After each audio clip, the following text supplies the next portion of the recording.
Olá pessoal, hoje nós vamos falar sobre um tema polêmico, que é o uso do anticoncepcional e o risco de trombose. Estamos hoje com a doutora Kelly Alessandra, ela é ginecologista obstetra, formada pela Faculdade do ABC e mestrado em Ciências da Saúde. Agora eu vou fazer algumas perguntas para a doutora Kelly. A primeira será sobre quais as características dos anticoncepcionais que nós temos no mercado hoje que tem um risco maior para a trombose. No mercado nós temos dois tipos de anticoncepcionais. Os anticoncepcionais que contêm só progesterona e tem os combinados. Os combinados são estrógeno e progesterona. Esses combinados, eles apresentam uma maior chance de trombose, principalmente se a quantidade dos estrógenos for muito aumentada. Quando as pílulas surgiram lá na década de 60, a gente tinha pílulas com 50 microgramas de etinil-estradiol. É uma dose muito alta. Hoje nós temos pílulas de 15, 20, 30, 35. Essas de 50 a gente não usa, porque o risco de trombose é muito maior, né, nas mulheres, principalmente nas mulheres acima de 35 anos. A gente sabe que mulheres acima de 35 anos e que são tabagistas, a indicação desses anticoncepcionais combinados está completamente contraindicada, porque o risco é maior ainda. Sim, com certeza. Uma outra pergunta, questão que chega muito aqui, essa dúvida, é em relação àquelas pacientes que já tiveram um episódio de trombose, já trataram e não podem mais usar o anticoncepcional oral, proscrito. Que outros métodos você orienta a sua paciente nessa situação? Sempre a gente orienta os métodos naturais, né, para aquelas mulheres que realmente estão muito receosas, têm muito medo de usar algum método. Então os métodos naturais são diafragma, o preservativo, temos o preservativo feminino, o masculino, e a gente orienta bastante também o uso do DIU. Temos o DIU de progesterona, que é um DIU medicado, né, que a gente considera a medicação agindo ali no endométrio, no muco cervical, e o DIU de cobre, e temos o DIU de cobre e o cobre com prata. Esses são os mais indicados em mulheres que já tiveram os quadros de trombose e que correm riscos maiores de recorrência, né, do quadro. Patrícia, gostaria também de fazer algumas perguntas para você, porque a gente também, como ginecologista, recebe muitas dúvidas, né?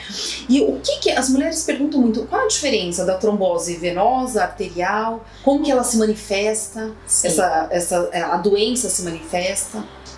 Existem dois tipos de trombose. A trombose venosa, em que ocorre formação de um coágulo no interior da veia, que é o que acontece em decorrência, por exemplo, um fator de risco que é o anticoncepcional, e a trombose arterial, em que dentro da artéria se estabelece a formação de um trombo.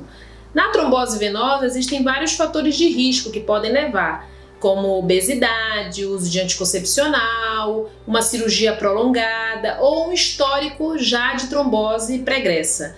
Na trombose arterial, geralmente você tem uma doença da artéria, que a gente chama de aterosclerose, e que o paciente pode, em uma determinada fase da vida, desenvolver um trombo dentro da artéria. Patrícia, e como que a gente consegue prevenir a formação desses trombos? Tem alguma coisa que a mulher possa fazer para prevenir, para se sentir mais segura quanto à formação dessa trombose? Sim, claro. A trombose venosa, ela tem alguns fatores de risco, como a gente conversou. Inclusive, o uso de anticoncepcional é um deles. E um outro fator que interfere também, como eu falei, é a obesidade. Então, emagrecer, fazer uma atividade física.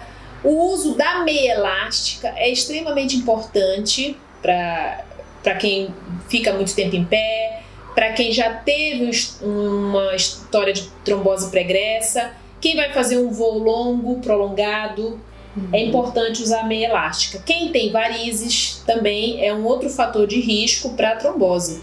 Muitas pessoas têm varizes e elas desenvolvem trombose em decorrência dessas varizes. Por isso que é sempre importante consultar um especialista, um angiologista ou cirurgião vascular. É muito legal, Patrícia, essa sua orientação, né, essas formas de prevenir a doença. Mas eu acho que a gente precisa também deixar muito claro aqui e orientar as nossas pacientes a importância de uma avaliação médica. Existem muitas pílulas no mercado e cada paciente precisa ser avaliada individualmente. Qual é a pílula que é mais indicada para cada caso, qual pílula é contraindicada, se essa paciente tem ou não indicação do uso de pílula. Porque muitas vezes ela vai ter que ser indicado um outro método contraceptivo para ela. É isso mesmo, Kelly. Eu quero te agradecer pela presença aqui hoje, por esse bate-papo que foi muito engrandecedor, a gente conseguiu tirar as dúvidas.